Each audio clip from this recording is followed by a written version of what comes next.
ขอพางวันดีสงกรานต์หั่นเนาะก็โฮดนำเปิ้นอันเปิ้นนำเรียนหั่นนะตกเขา3ปีโดนปรับ60,000 บาทในคณะเพราะเปิ้นเรียนก็เขาอยากไปโฮดเปิ้นหั่นเนาะมันจะลายหั่นนะมันเพิ่นตังค่ะอันเปิ้นพันเอาโฮดนั่นค่ะนั่นก็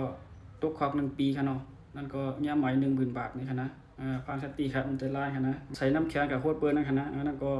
ตกคอก1 เดือนโดนปรับ10,000 บาทในคณะอัลโลเว้ยอย่าไปใส่น้ำแข็งครับพี่น้องเรียนหมกซิดนะหมกซิดแห้งๆค่ะนะนั่นก็กับโฮดแง่เปิ้นค่ะอันนั้นก็แง่เหมือนกันนะตกคอก6 เดือนค่ะโดนปรับ10,000 บาทในคณะโลจะไล่ค่ะอย่าไปเรียนค่ะหมกซิดอย่าก็กับตาแปลงเปิ้นค่ะนะตาแปลงเปิ้นอันเปิ้นเคยปันเฮาตาค่ะนะกับตานั่นได้ตกคอก10 ปีค่ะนะโดนปรับ200,000ค่ะนะพี่น้องเว้ยโลอย่าไปตาค่ะนะเพราะเปิ้นปันตาก็เหี่ยวค่ะนะแล้วก็เคยผากถึงจานเจออันเมาค่ะนะเนาะก็ยิบกับกำเปิ้นค่ะนะนั่นก็ตกคอก10 ปีค่ะนะโดนไหม200,000 บาทค่ะนะโดนปรับ200,000ค่ะเอาดีๆค่ะนะอย่าไปเฮ็ดค่ะเพราะเปิ้นปันยิบก็อย่าไปยิบค่ะนะมือไว้ไรคณะเร็วนะแล้วก็ใครผากถึงกวนตีอันใส่ปี๊ดๆปอดๆให้มาเรียนคณะอันนั้นก็ยาปรับ 5,000 บาทในคณะโลอย่าไปใส่ค่ะใส่กวนยาวซื้อหนาวไว้นะเรือนหาได้เปิ้นปันแสนปัดปิดนะแล้วก็กวนตีอันมีช่องปอกนะค่ะเนาะผุยเสียงกล้ามหลังตึงๆต่างๆคณะทุกคอก1 เดือนค่ะล้นปรับ 2,000 บาทในคณะ